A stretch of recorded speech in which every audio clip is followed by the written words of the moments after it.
Ibu bapak, kaum muda dan anak-anak yang terkasih, serta para suster dan para bruder yang dicintai Tuhan.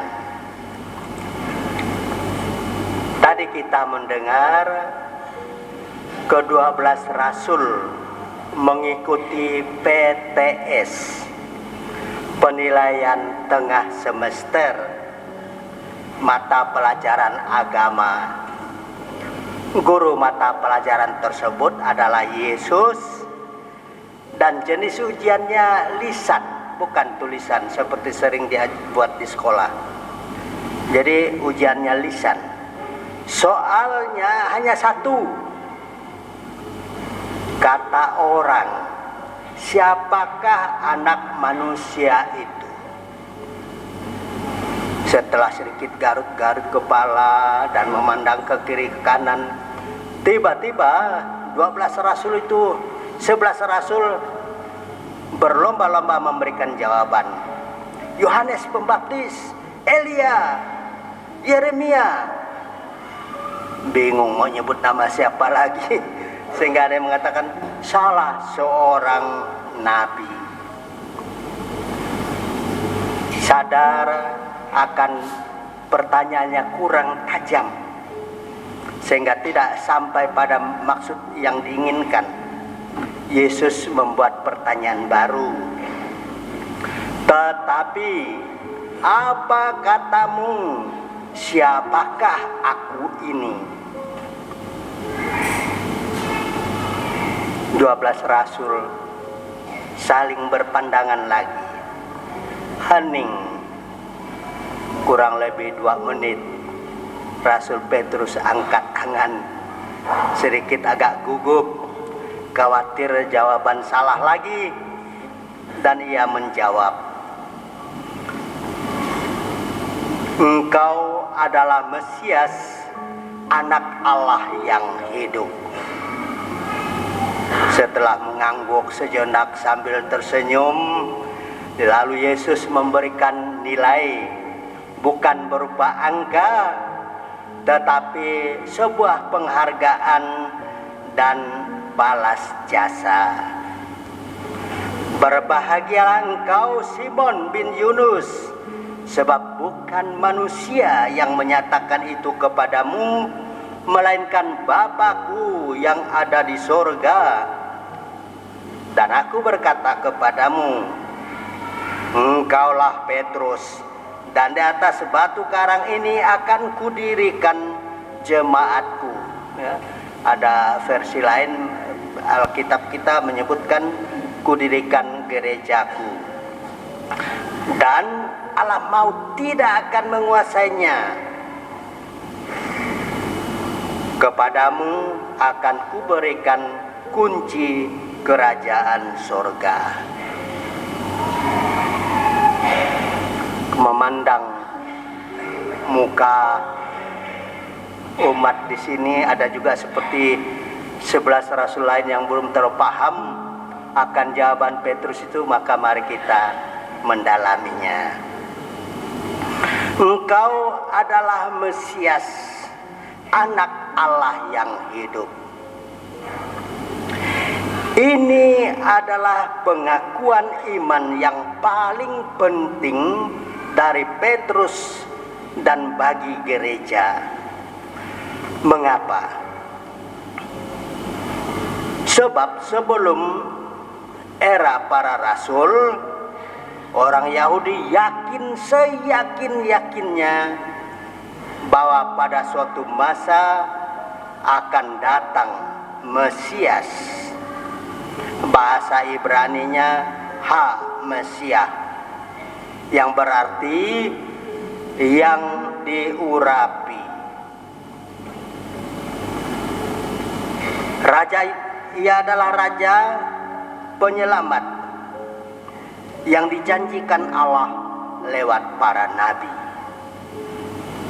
Tugas Mesias itu adalah membebaskan umat Israel yang dari masa ke masa, mulai ketika mereka secara umum disebut orang Israel, dicampakkan ke tanah Mesir, dan kemudian ditindas berkali-kali mereka kalah perang dan ditindas serta dibuang ke Babilonia.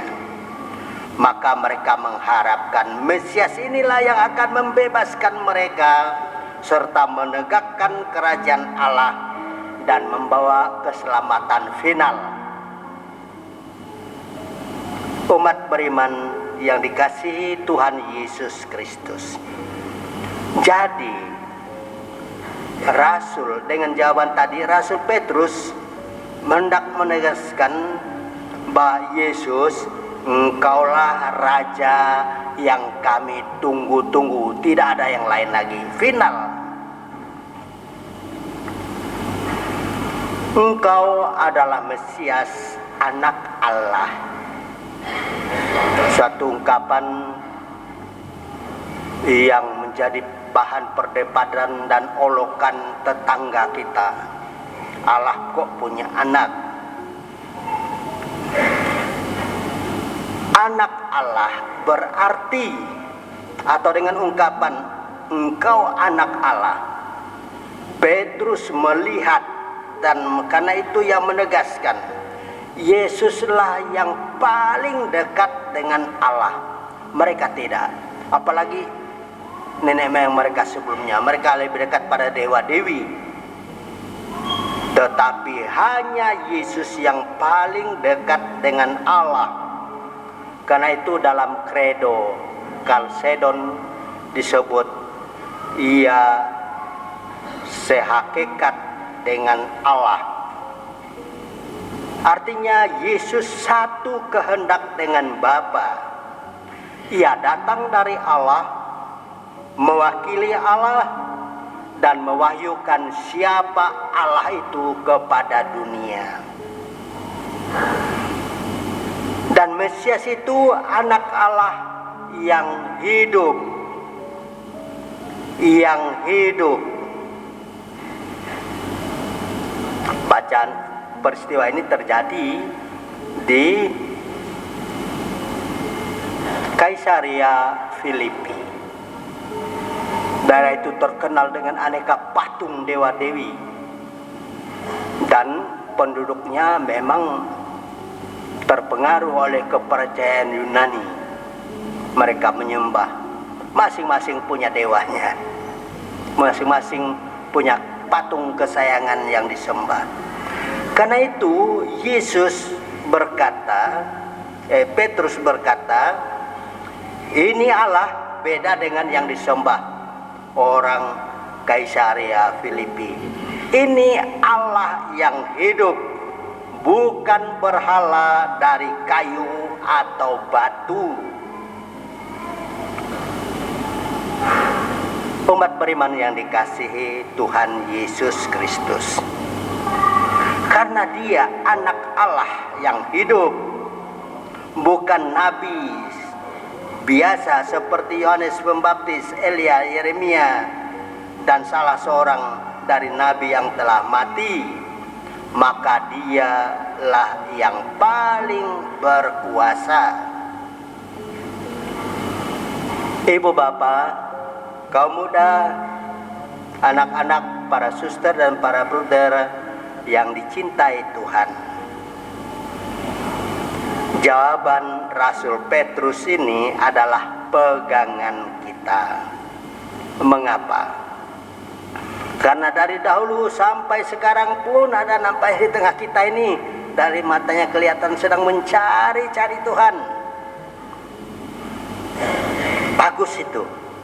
Memang sepanjang hidup kita mencari Dia.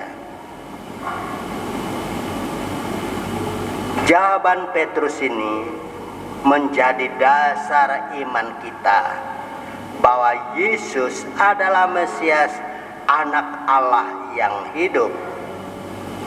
Kalau demikian, maka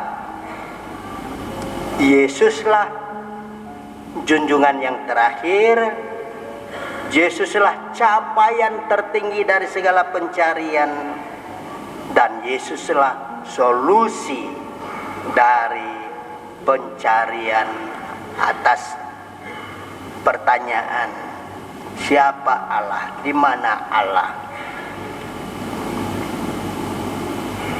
Umat beriman yang dikasihi Tuhan Yesus Kristus, karena Yesus ini Mesias yang hidup, maka kita dapat berbincang-bincang kepadanya. Jangankan suara keras seperti Rasul Petrus, "Tuhan, tolonglah aku," ketika dia mulai terbenam. Dan serta merta Yesus menjawab, "Mari." Dia pegang tangannya Petrus.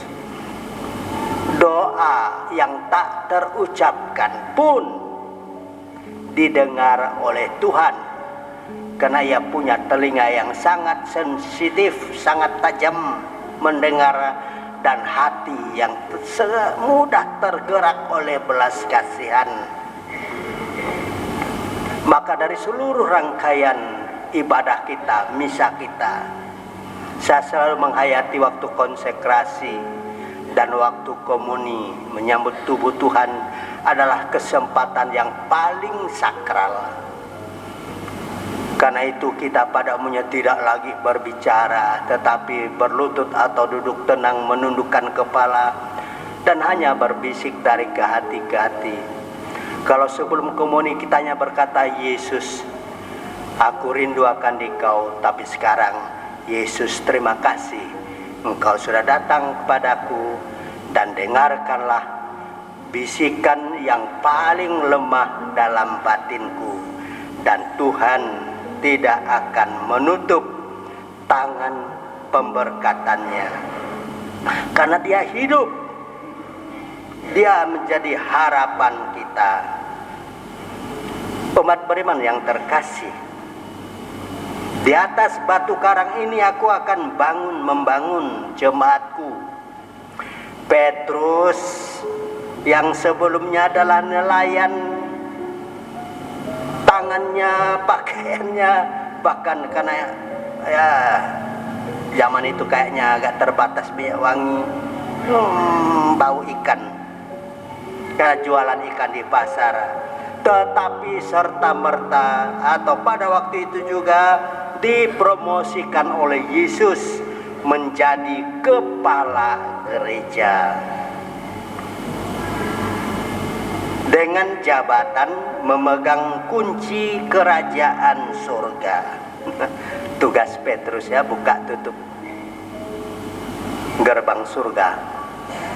Maka ya, dalam suatu pertemuan ibu-ibu Santa Monica, mereka sharing pengalaman. Ibu, apa devosi yang ibu jalankan selama hidup, terutama tahun-tahun terakhir ini? Seorang ibu angkat tangan, dia agak usur usianya.